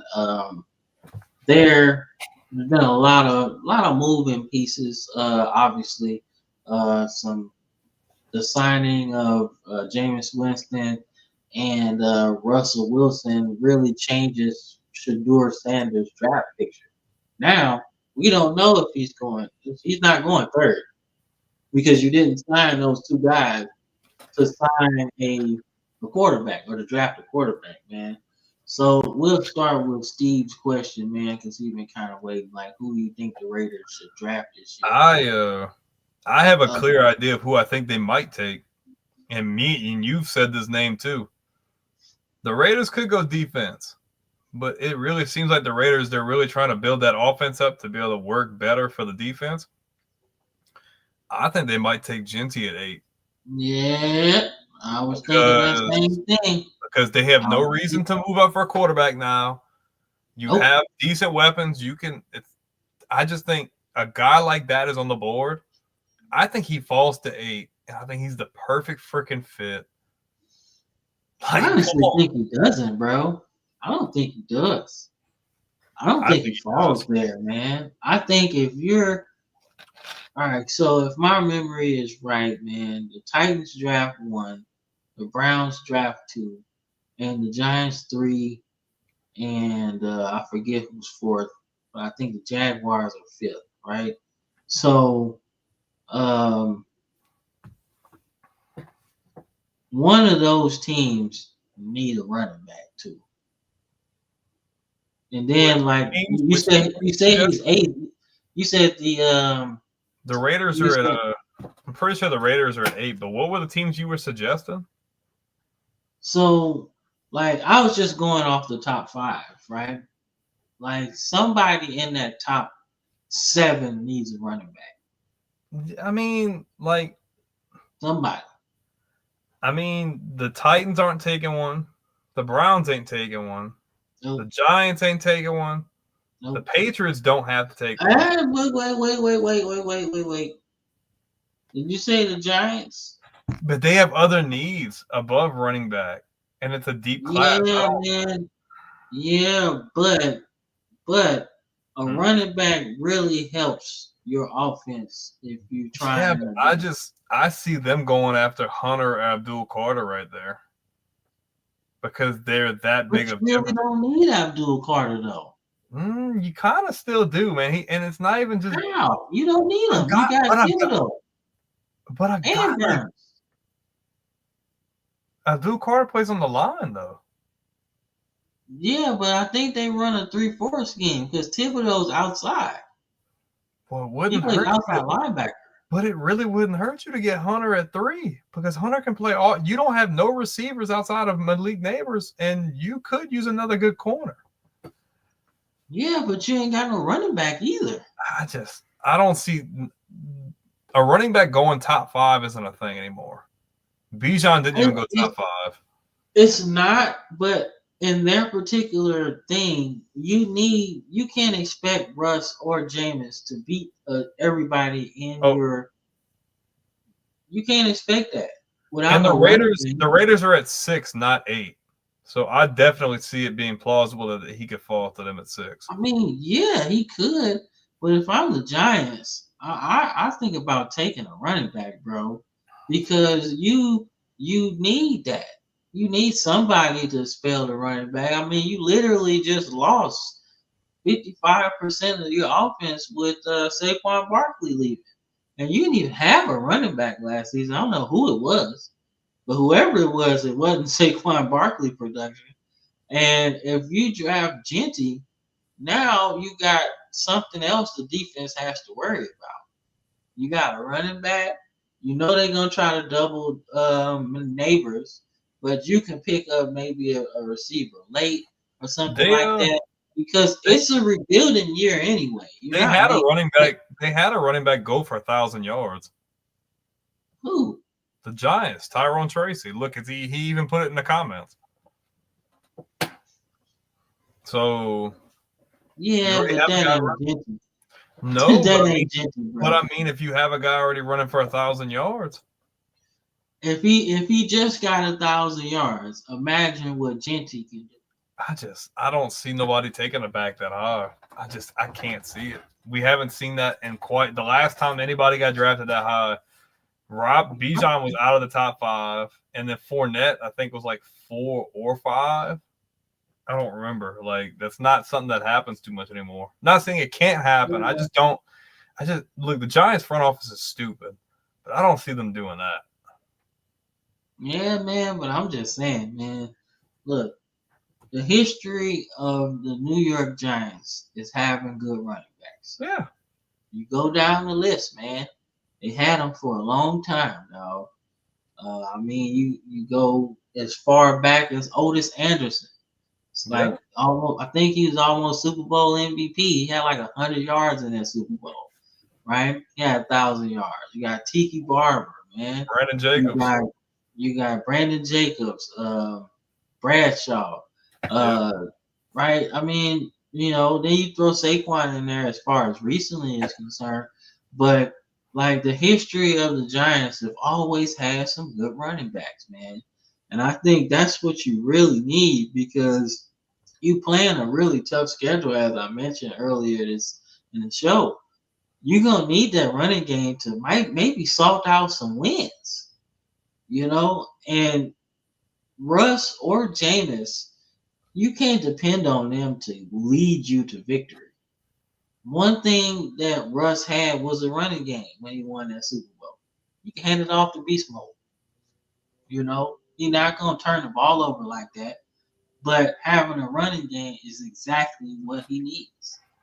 Jameis too. If he had somebody to hand the ball off to, he might have not threw 30 interceptions. So I'm not saying that they don't need tailback. I just don't see them taking him in the top 3. They probably don't take one, and they probably do the receiver route, or they do Travis Hunter because he can sell more tickets, man. But if we talking about winning ball games, bro, you need that star tailback, man. Like if we just talking about just drafting the best player available and you just want to sell tickets and jerseys or whatever, then you going right ahead and you draft Travis Hunter or you draft Abdul Carter, right? You do that. But if you really trying to win some ball games, bro, you draft Genty and we reel off about 5 wins, right? 5 wins at least with him alone, because you know he's gonna give you like 100 yards in about half the games, right? And depending on who you playing, that 100 yards can win you that ball game, man. So that's my philosophy on it. Not just like, oh man, you draft the best player available, man. Now if you're just like, okay, we're just gonna punt on this season, then you draft Travis Hunter, man, because people will still come to the game to see him do both sides of the football, right? But if you like, hey, we trying to win, which Dayball and the GM should be trying to do, because quite frankly, their jobs is on the line. You know, like if you got reassurance that okay, we safe next year, we just gonna rebuild, then cool. You do the best player available. But if our jobs is on the line, we gotta win some games, man. And we talking If for Scatterbro. some Scatterbo, I don't think he goes first. I think he might go to the second round. I think he goes late first, to be honest with you. I think people looking at his 40 time or his ability to take away, his ability to take off on the defense as a downside. I just think about him getting stronger as the game goes on, and if you let him get on a team that's a contender, I wouldn't say my Ravens. I wouldn't say that because I don't know if we would do that. But if he got on our Ravens, imagine him and Henry just clogging away late in the game. That's crazy, right? And he can catch out the backfield too. So he's not like just a one-dimensional guy, you know. Then you think about the contenders, right? The Chiefs or something like that, right? Then you put him like the Eagles. Say the Eagles might need a running back, right? If they get him and Saquon Barkley, Well, but they showed that they had a decent 1-2 punch with him and dude from Clemson. So yeah. So I mean, but I'm just saying, if you let him get on a contender, that's nasty work. Because that's the same thing they did last year with Xavier Worthy. Xavier Worthy should have been picked way higher than what he did. And he the Niners should have took him for sure. Yeah, the Niners, yeah. So that's what I'm saying. Like you have to, like, I don't know. My philosophy on drafting, man, is always draft for need, man. What do we need to help us be better? Like your first round to third round picks should be on need. What do we need in these draft picks right now to help our team next season? Because these are players that are going to be impact players. Regardless of how you slice it, maybe year 1 to year 3, these are going to be impact guys, right? Everything after that can be the best player available, right? But those first 3 rounds are important players, in my opinion. You have to hit on it. How many times we seen where they miss on the first round pick, but the second and third, fourth, the rest of the draft is like impact players, right? So, but if you hit on that first one, man, in terms of need, what do we need? Even if it don't make sense, right? Say, all right, you have T-Mac on the draft board, right? But you got some good receivers. You don't need that. If you needed offensive line help, draft that. Even if it don't make sense. It makes sense for what you trying to do. But the problem is you got to do what the owner says. Now, if the owner comes in and says, hey, man, I really like this T-Mac dude. Hey, we're going to take him. All right? I like him. What you really going to say? No. You really can't say no. So like that's what I think happens a lot of times, man. But like I said, I mean, look at Atlanta last year. Atlanta had Kirk Cousins. They signed him to that big contract, right? The GM had to explain to Arthur Blank, what the fuck did we do? Why did we take Michael Pena Jr.? Like, and I think he was hands off, but he even came downstairs like, "Yo, what the fuck was that? He's Why like, did you hey, take him?" hey, bro, like I just opened my pocketbook like a month ago to pay this guy. He's like, "Yeah, man, hold why up, we man. didn't take Dallas? Why we didn't take Dallas Turner? Why are we taking a quarterback right now? Like, Man, he probably wanted to grab that GM by the collar. Hey, bro, what you doing? What? I just paid this dude. What are we doing?" it ain't like Madden, bro. You can't walk away and forget what you did and come back and just pick whatever. Bro, man, Arthur Blank looked at him like, "Yo, are you fucking serious?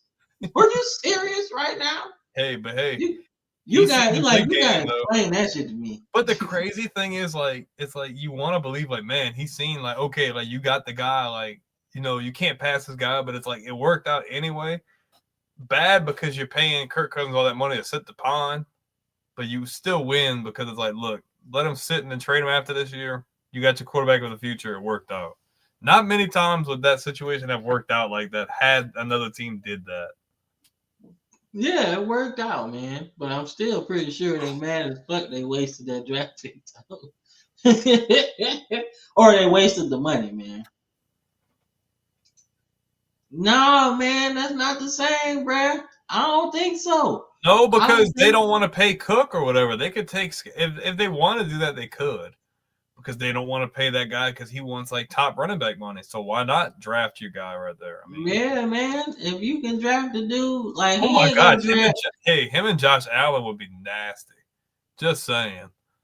I'm telling That's you, too man. bad. That's too bad, white dudes, bro. Man, I'm telling you, that would be a good combo, bro.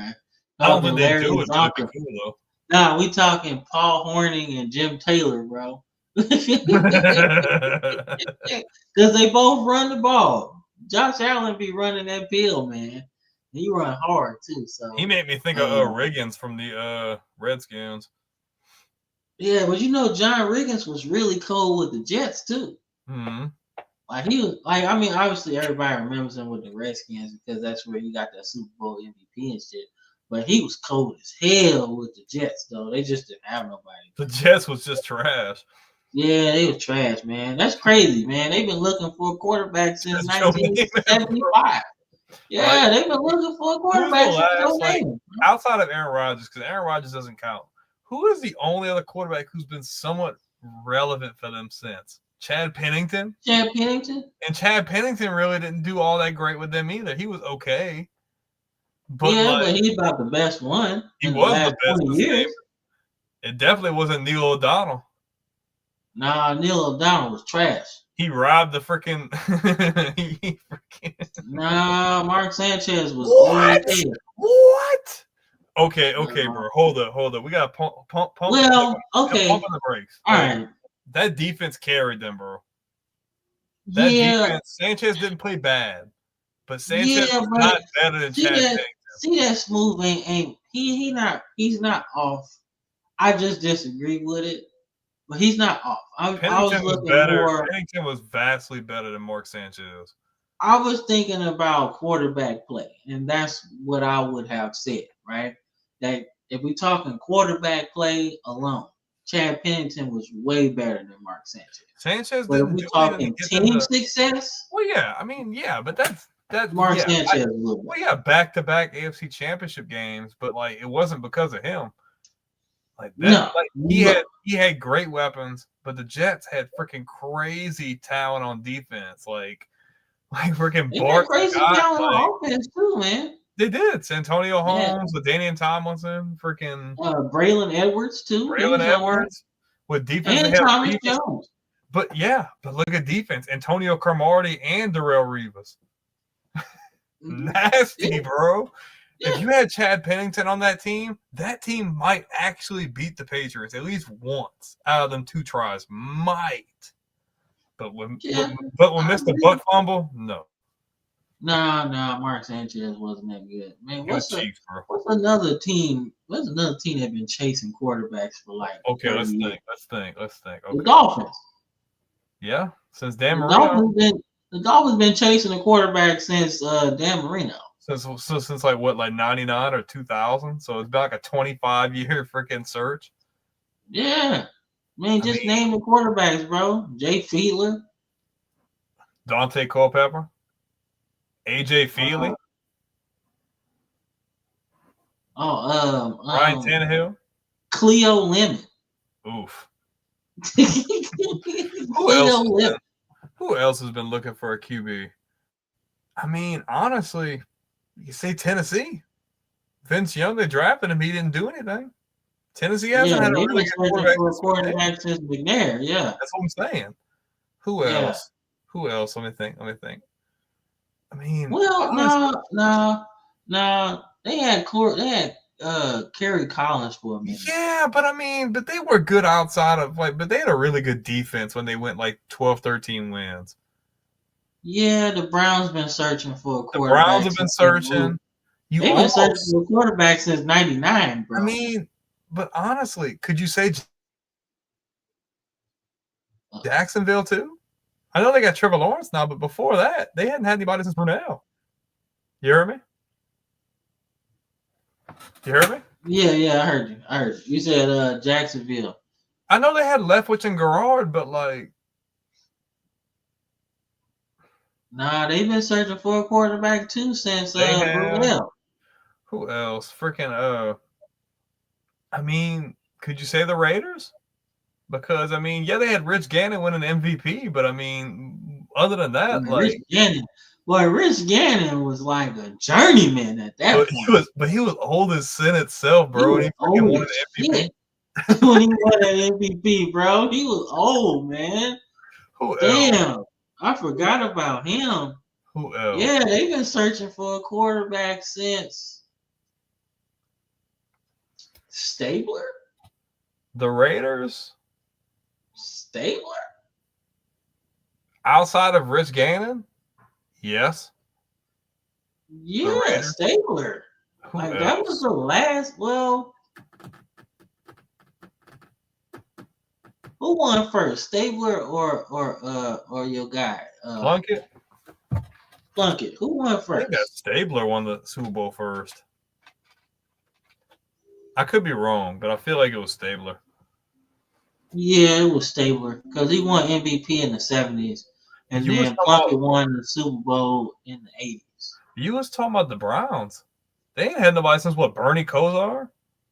Yeah, if you count the years they was there first, yeah, they ain't had nobody. How long was Bernie? What, 70s? No, Bernie was the 80s. That's what I'm saying, like early 80s, maybe. No, he was there to like the 90s, I think, or late 80s. He was there for a while. But man, that's crazy.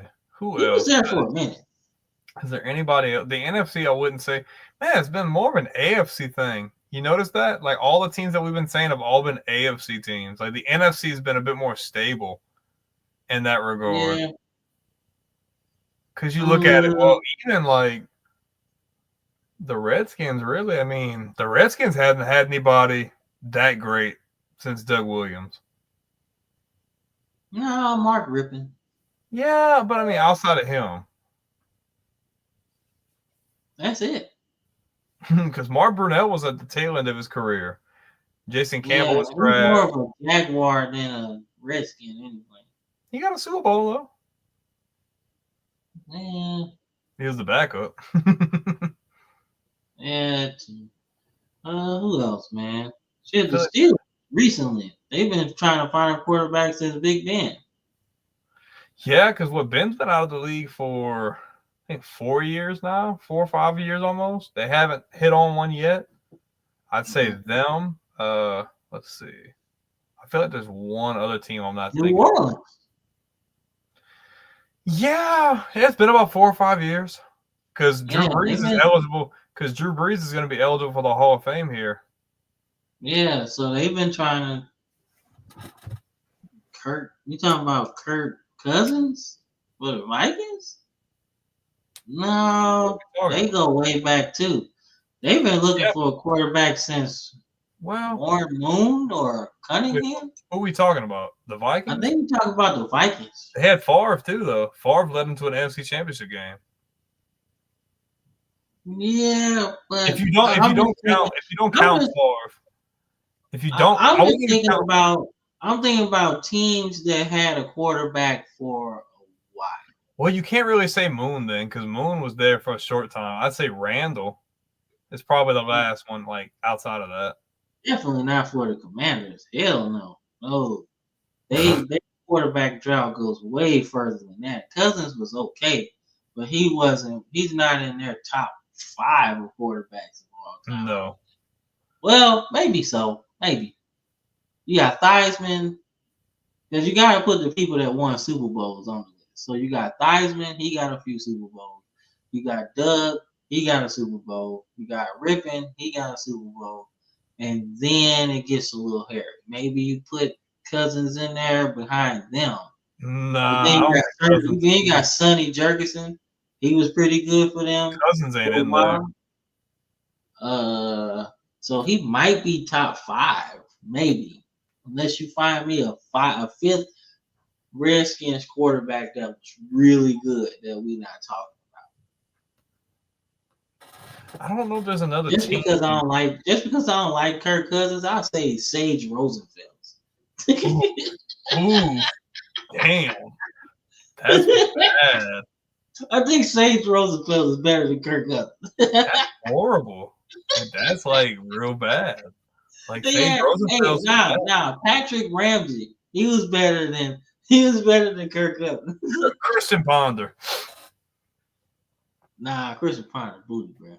Oh my gosh, that was so bad.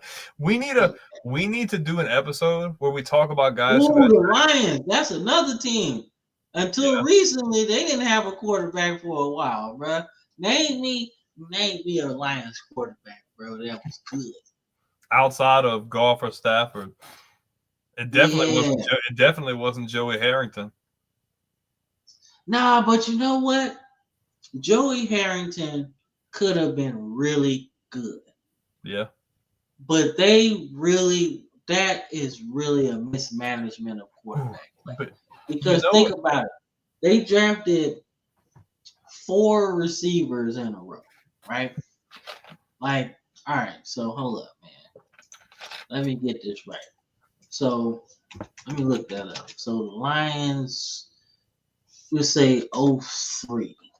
And that'll take me to the It was draft. before 03, though, I think.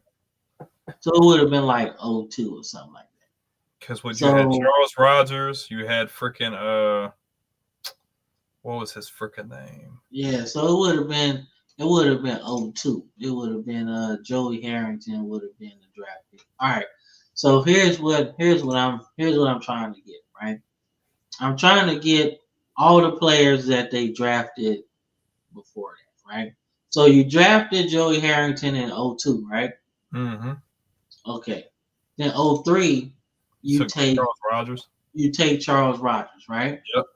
But Roy Williams. Realistically, redrafting that, you could have took Andre Johnson right after that.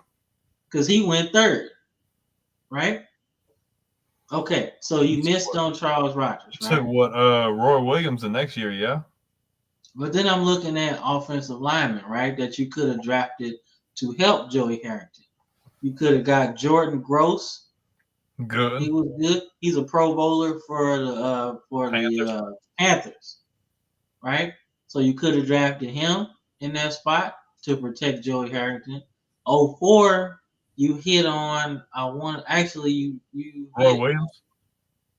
Roy Williams, right? So that's cool, right? But realistically, you could have drafted Joey Harrington some weapons.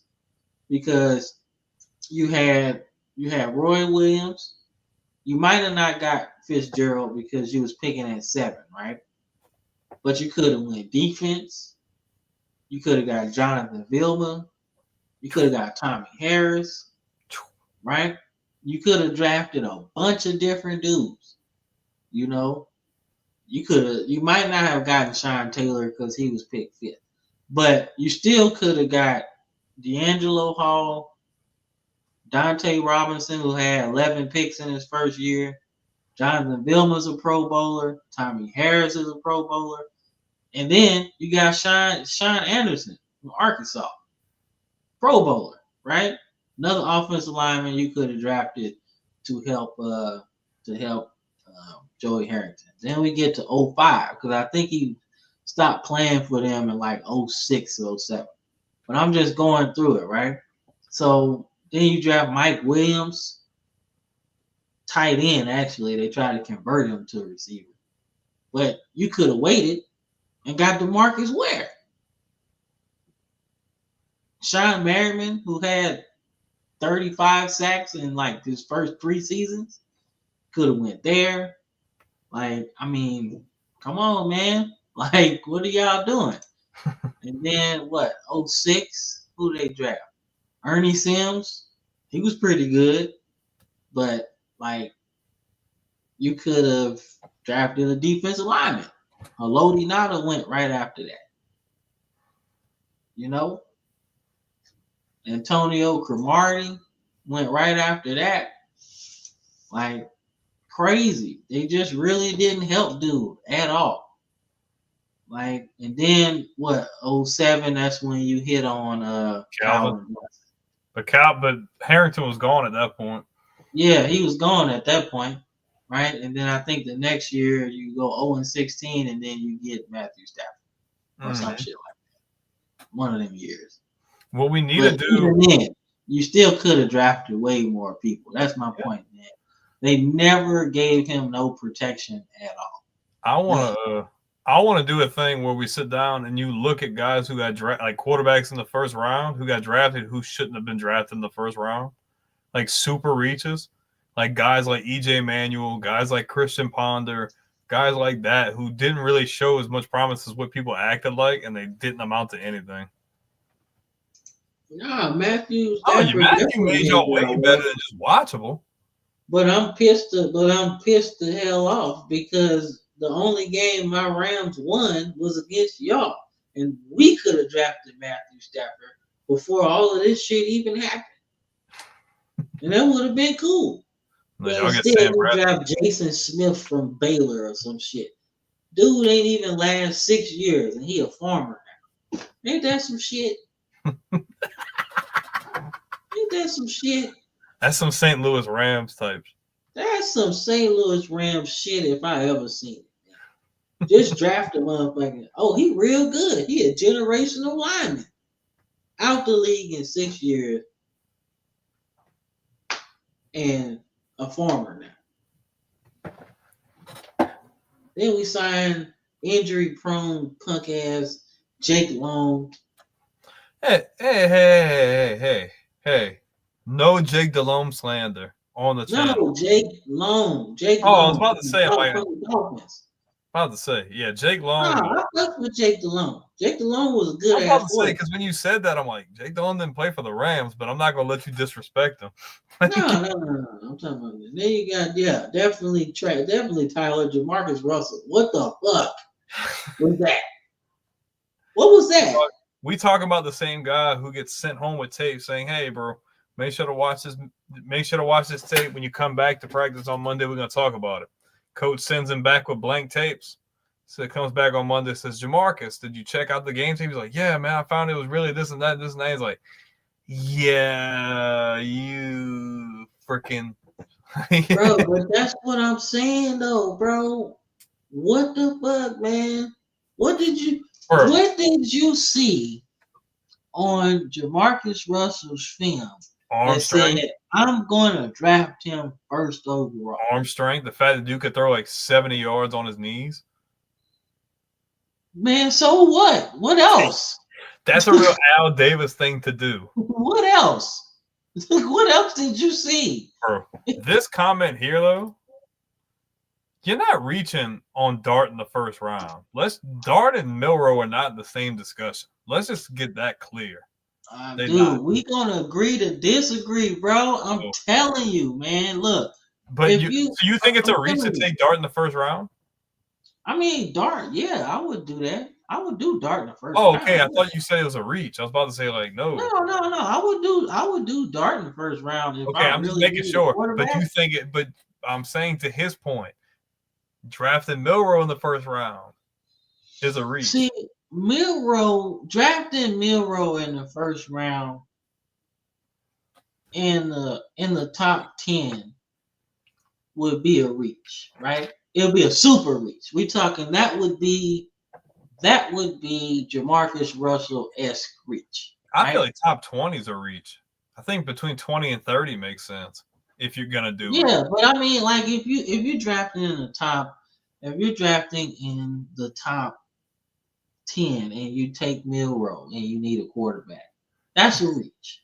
Because I don't think that type of team is going to work, because you already put him behind the 8 ball because your team suck already. You don't need to put a quarterback that's trying to figure out his way as a quarterback into a situation that sucks already. Then you just wasted a draft pick. Now, if you have a coach that is offensive motivated mindset, that okay, we got a guy that runs a 4.3 and can throw on 70 yards on his knees. Okay, how can we use him to win us some ball games? Because we know skill set wise, he gonna put some butts in seats, right? Big runs, big touchdowns, right? What can we do to have him get the most success as he grows into it? It can't be a situation where a coach is on his way out and you just drafting him just because. The situation has to work, which is why I think he won't go in there, you know? Mm-hmm. I mean, yeah, like his accuracy on the deep ball is there, but intermediate, the throws that count, which I've been saying all season, throughout the Bama season, that's the throws that count that he ain't making. I seen Riley Leonard make those throws. I seen Will Howard make those throws, and his team won ball games. And when you don't make them throws, guess what? You end up losing to Tennessee. You end up losing to Oklahoma. You end up losing to Vanderbilt, right? Shit like that. That's the shit that he has to improve on. And if you're gonna take him in the first round, you have to know that. You gotta live with the fact that he's growing as a passer. And he can't go to a team that is in flux. So the Giants would be a bad spot. Definitely not going first overall. That's not happening. But that would be a horrible situation to go to because they ain't got shit but offensive line. They ain't got nobody to throw to, you know? And you're right. Don't start them year one. But if you had to, you got to go somewhere like Pittsburgh. Pittsburgh got a pretty good offensive line, and they got a good defense, right? So somewhere you could probably sneak him in there. That's the only place that makes sense right now. And I can't pick another team that makes sense. Picking at 10 though, so you can't put them on the Jets. They just got a quarterback. You can't put them on Seattle. They just got a quarterback. The Packers got one. The Lions got one. The Chiefs got one. The Ravens got one. It has to be somewhere where he's actually going to be able to play, because you can't get better sitting on the bench. You know what I'm saying? So that's the only spot that really matters right now is Pittsburgh. That's the only spot that'll do it. And I think Tomlin has enough leeway to do a move like that.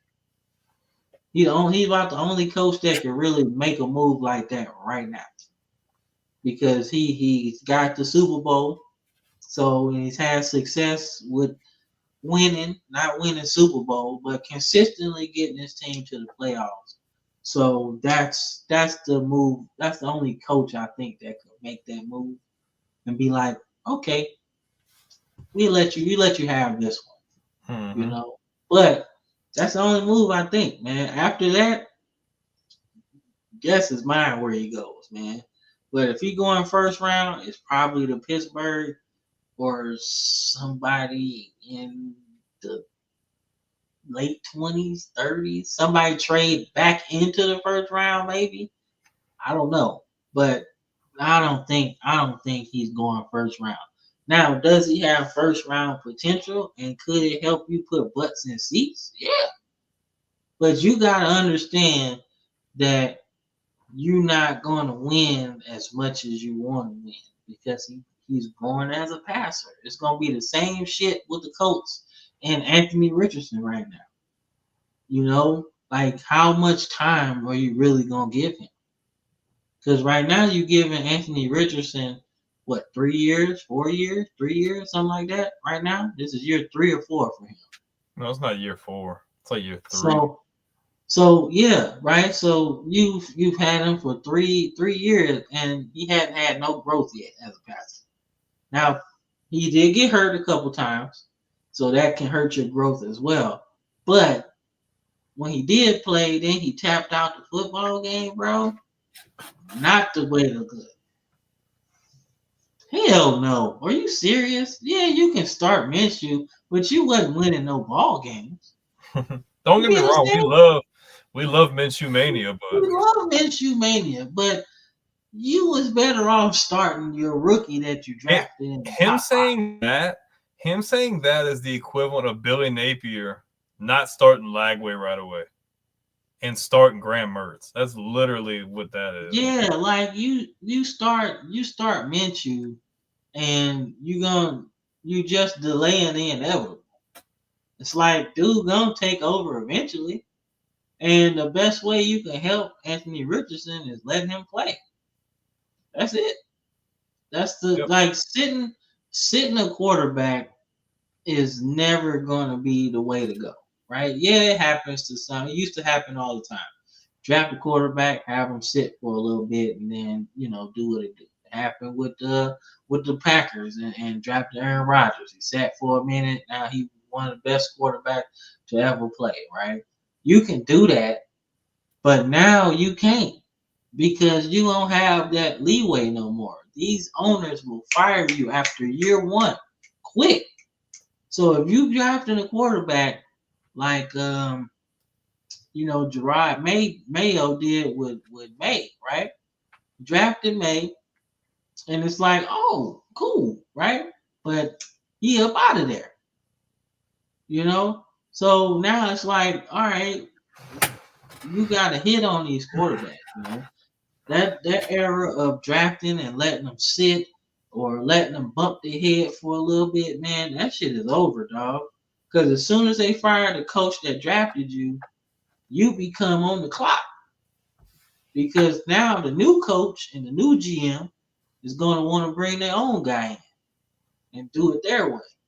So you on the clock, man. So like drafting quarterbacks is a dirty game, man. That's why I'm happy that Cam Ward might go first overall because it's going to be his team and the coach is drafting his guy, right? Because I don't think he had nothing to do with Will Levis. So he drafted his guy, right? So that's a good spot for him to be in. Now, what I really want to get into before we get out of here is Shedeur Sanders. Where does he go? Where does he go? I've seen there's been talks of him going second to Cleveland as far as him sliding all the way down to New Orleans at 9. Like, because now he's not going to go to New York. If you look at the order right here, we can hurry up and touch on this. Shit, so our boy Chris is tired of Will Levis's bullshit. You look at it like this, okay? So if Cleveland doesn't take him at 2, you have the Giants at 3. Don't necessarily think the Giants are going to use that pick on him now. They're going to use something more valuable. The Patriots already have a quarterback. Jaguars already have a quarterback. Raiders don't need a quarterback now. Nope. Jets, they just signed Justin Fields. Yep. Number 8, the Panthers don't need a quarterback. Nope. And then you have New Orleans at 9. So if realistically, if Cleveland does not take him at 2, nobody else up until number 9, the Saints, would have a chance to take him. And they showed interest in him, as well as like Jackson Dart and others. So realistically, his ceiling, if he doesn't go to New Orleans at 9, the Bears aren't taking him. The Niners aren't taking him. No Cowboys.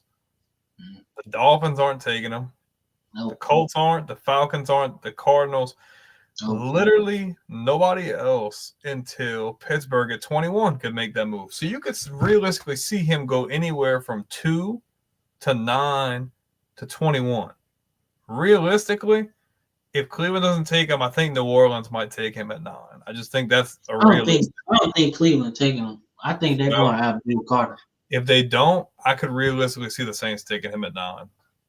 Yeah, I just think because what's the name is there? Kellen Moore. He wanted his own quarterback. So this could be the way to get Derek Carr out of there. Yep. Yeah. So that's what I'm thinking. I think he could really slide in the draft, man. And then all of them Shador Sanders haters can get in our comment section and be like, I told you he wasn't a first rounder. I told you he wasn't a first rounder. He horrible. He ain't played nobody. He ain't did nothing. He just Deion Sanders' son. That's all he is. I'm like, y'all some hating ass people, bro. Goddamn. Dude done improved every damn season since he been in Division I college football. He's just got some maturity stuff. But that's gonna come once you're in the league. Like but I don't even think it's maturity, man. I just think yeah. See, well, like I said, I think if those are like the 3 places. If he's first round and it's not negotiable, those are the 3 places he can go. Nowhere else. Yeah, man. Like I think I don't think it's a maturity thing. I really think that he really knows how good he is, man. Now, yeah, I think the NFL is going to humble him in a big way. I think you're going to think you hot shit until you get hit in the mouth by what's a good pass rusher, man? Myles TJ Garrett. Watt, or you get hit in the mouth by one of them, Myles Garrett or something like that really tear your ass up. Then you're gonna get humbled a little bit. But I do think having his attitude at quarterback is actually a good thing.